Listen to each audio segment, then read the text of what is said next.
saya tetap sholat, tapi kok tetap saja miskin di dunia ini.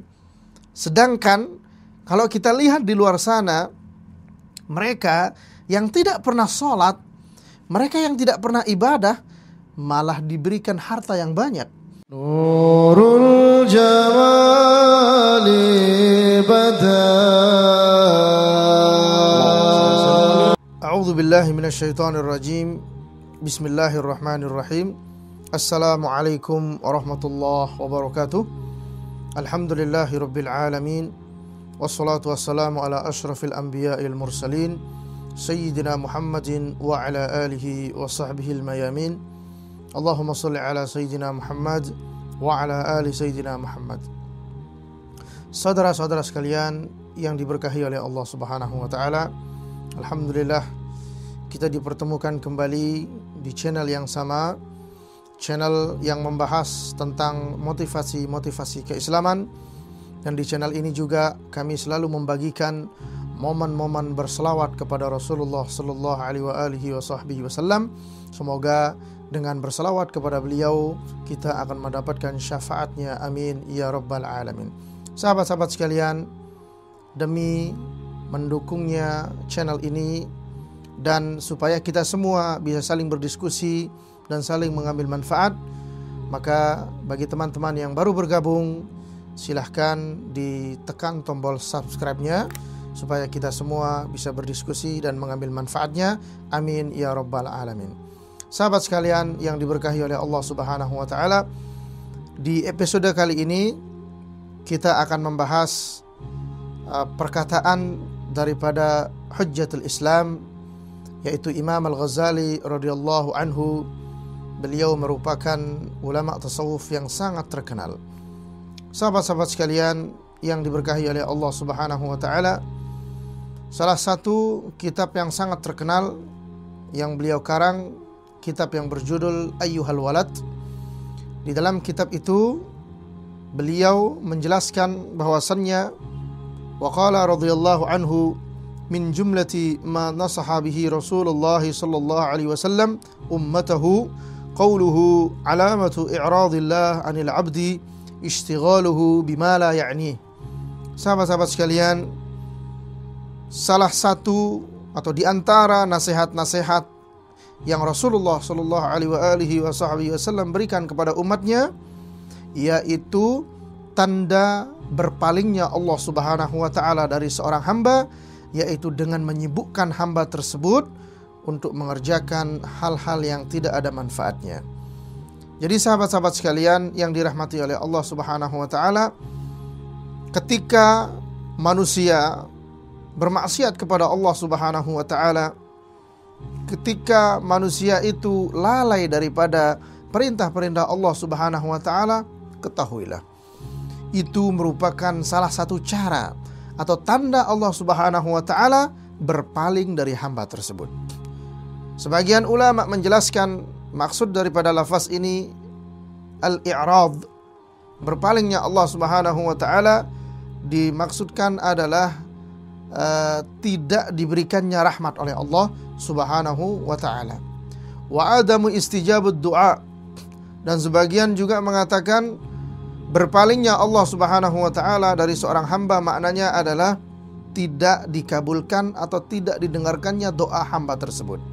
Maka sahabat-sahabat sekalian, jika seseorang sudah mengerjakan hal-hal yang tidak ada manfaatnya di dalam agama, maka itu merupakan tanda murka dan berpalingnya Allah Subhanahu wa taala. Wal iyadzu billah. Sebagaimana yang kita harapkan sebagai manusia, di setiap amal kita, di setiap langkah yang kita lakukan di muka bumi ini, kita berharap Allah Subhanahu wa taala selalu memberkahi kita. Namun apa jadinya ketika manusia itu dijauhi dan dimarahi oleh Allah Subhanahu wa taala? Maka ini merupakan hal yang sangat mengenaskan. Maka sahabat-sahabat sekalian, nasihat dari Imam Al-Ghazali menjelaskan juga nasihat Rasulullah sallallahu alaihi wasallam, bahwasannya jangan sampai kita sebagai manusia itu lebih aktif mengerjakan hal-hal yang tak ada gunanya di dalam agama Islam. Khuliqna min ajlil ibadah. Kita diciptakan untuk beribadah kepada Allah Subhanahu wa ta'ala. Jika manusia bermaksiat kepada Allah, jika manusia lalai dari perintah Allah, itu artinya dia telah mempergunakan hidup ini tidak sesuai dengan apa yang Allah perintahkan. Allah menciptakan kita untuk ibadah, kemudian kita hidup tidak ibadah. Artinya kita telah menyelewengkan apa yang Allah Subhanahu wa ta'ala maksudkan di dalam hidup ini. Maka sahabat sekalian, jangan sampai ketika menjalani hidup Allah Subhanahu wa ta'ala murka kepada kita. Sahabat-sahabat sekalian yang diberkahi oleh Allah Subhanahu wa ta'ala, hal ini sesuai dengan apa yang disabdakan oleh Rasulullah sallallahu alaihi wasallam di dalam hadis yang diriwayatkan oleh sahabat Abu Hurairah radhiyallahu anhu. Rasulullah sallallahu alaihi wasallam mengatakan, min husnil islamil mar'i tarkuhu ma la ya'ni. Apa bahasa Rasulullah sallallahu alaihi wasallam kepada umatnya? Tanda atau seseorang Islam yang baik adalah mereka yang meninggalkan hal-hal yang tak ada manfaatnya. Nah, jadi ketika kita meninggalkan atau menjauhkan diri dari maksiat, itu sudah termasuk ibadah. Jauhi maksiat. Kita belum mengerjakan sholat, kita belum berpuasa, kita belum berhaji. Dengan kita menjauhi maksiat saja, itu sudah tanda keislaman yang hakiki. Nah, sebagaimana yang disabdakan oleh Rasulullah tadi, orang Islam yang sebenarnya, ya, orang Islam yang baik adalah orang Islam yang mampu mengerjakan meninggalkan hal-hal yang tidak ada gunanya. Jadi ibaratnya ketika kita hidup dan mampu meninggalkan dan menjauhkan diri ini daripada kemaksiatan, maka kita telah menjadi muslim yang baik. Sahabat-sahabat sekalian yang dirahmati oleh Allah Subhanahu wa ta'ala, banyak dari kita yang mengeluh kepada Allah Subhanahu wa ta'ala. Maka keluhan-keluhan ini harus kita jauhi. Apa keluhan kebanyakan dari kita? Ada sebagian yang mengatakan, saya tetap sholat, tapi kok tetap saja diberikan kemiskinan oleh Allah Subhanahu wa ta'ala. Ibadah saya kerjakan, puasa saya kerjakan, sholat, saya tetap sholat, tapi kok tetap saja miskin di dunia ini. Sedangkan kalau kita lihat di luar sana, mereka yang tidak pernah sholat, mereka yang tidak pernah ibadah, malah diberikan harta yang banyak. Mereka yang tidak pernah mengerjakan perintah Allah, bahkan mereka yang hidupnya lebih bahagia daripada kita yang sholat. Bahkan mereka-mereka yang non-muslim, yang kafir, yang sudah jelas-jelas tidak beriman kepada Allah, kok banyak yang lebih kaya daripada kita orang Islam yang beriman kepada Allah Subhanahu wa ta'ala.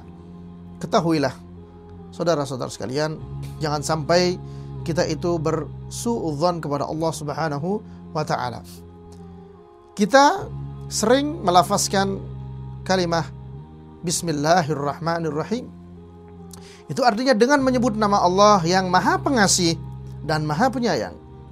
Rahman dan Rahim, pengasihnya Allah itu kepada semua makhluk. Orang bermaksiat dikasih oleh Allah. Orang non-muslim, orang kafir dikasih oleh Allah Subhanahu wa ta'ala. Itu Maha Pengasihnya Allah kepada semua makhluk. Akan tetapi rahimnya Allah atau kasih sayangnya Allah hanya diberikan kepada orang-orang yang beriman.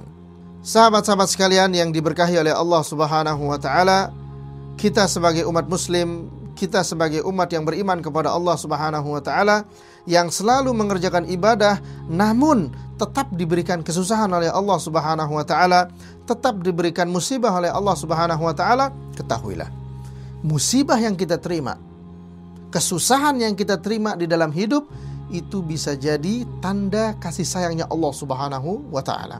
Allah itu kalau sayang sama hambanya, bukan semuanya diberikan kekayaan. Jadi tanda Allah sayang kepada hambanya bukan hanya diberikan kebahagiaan. Tanda Allah itu sayang kepada hambanya bukan diberikan kekayaan yang melimpah. Tapi tanda Allah itu sayang kepada hambanya adalah dengan menguji hamba tersebut. Jadi ujian itu merupakan salah satu tanda sayangnya Allah Subhanahu wa ta'ala. Kita dilarang ini, kita dihukum ketika kita melanggar ini, itu sesungguhnya tanda sayangnya Allah Subhanahu wa ta'ala. Sebaliknya, kita dibebaskan, tak sholat tapi tetap diberikan uang, tak ibadah tapi tetap hidup kita tenang-tenang saja, maka itu adalah tanda berpalingnya Allah Subhanahu wa ta'ala. Maka kita harus buang pemahaman-pemahaman yang mengatakan bahwasanya Allah itu tidak adil. Sahabat-sahabat sekalian yang dirahmati oleh Allah Subhanahu wa ta'ala, satu hal yang harus kita perhatikan bahwasannya ketika seseorang tidak pernah ibadah kepada Allah, kemudian Allah Subhanahu wa ta'ala tidak menegurnya. Nah, dia tidak pernah sholat tapi tidak pernah mendapatkan musibah. Dia tidak pernah sodakoh, nggak pernah sodakoh, tapi kekayaannya lancar-lancar saja. Dia tidak pernah berpuasa, tapi selalu diberikan kesehatan oleh Allah Subhanahu wa ta'ala. Maksiat jalan terus, tapi Allah tidak menegurnya di dunia. Ketahuilah sahabat-sahabat sekalian, keadaan seperti itu tidak boleh kita banggakan. Ada yang mengatakan, oh saya nggak sholat tapi kok aman-aman aja, saya nggak ibadah kok aman-aman aja. Ketahuilah sahabat-sahabat sekalian, tanda murkanya Allah Subhanahu wa ta'ala kepada hambanya adalah dengan menghilangkan kenikmatan ibadah kepada hamba tersebut. Nah, jadi musibah yang Allah berikan kepada hamba itu bukan hanya sekedar gempa bumi. Musibah itu bukan hanya sekedar kemiskinan, kesusahan, tapi musibah yang terbesar yang Allah berikan kepada hambanya adalah mencabut dan menghilangkan kenikmatan ibadah kepada hamba tersebut. Sahabat-sahabat sekalian, maka suatu karunia yang sangat luar biasa yang diberikan oleh Allah kepada kita. Tahu apa itu karunianya? Allah menancapkan di dalam hati kita dan Allah memberikan kita kenikmatan dan keistiqomahan di dalam beribadah. Itu adalah pemberian yang sangat-sangat tiada tara. Pemberian yang terbesar yang Allah berikan kepada kita adalah kenikmatan di dalam beribadah. Ada berapa banyak orang yang kenikmatan ibadahnya dicabut oleh Allah Subhanahu wa ta'ala, wal'iyadzubillah, dia akan menjadi hamba yang dimurkai oleh Allah Subhanahu wa ta'ala. Sahabat-sahabat sekalian, mungkin itu saja yang bisa kita diskusikan pada video kali ini. Semoga ada manfaatnya.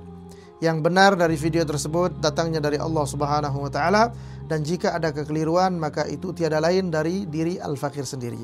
Saya menerima nasihat atau masukan daripada teman-teman sekalian, silahkan tulis di kolom komentar, dan itu insya Allah akan menjadi pahala diskusi kita bersama. Amin ya rabbal alamin. Wallahul muwaffiq wal hadi ila sabilir rasyad. Assalamualaikum warahmatullahi wabarakatuh.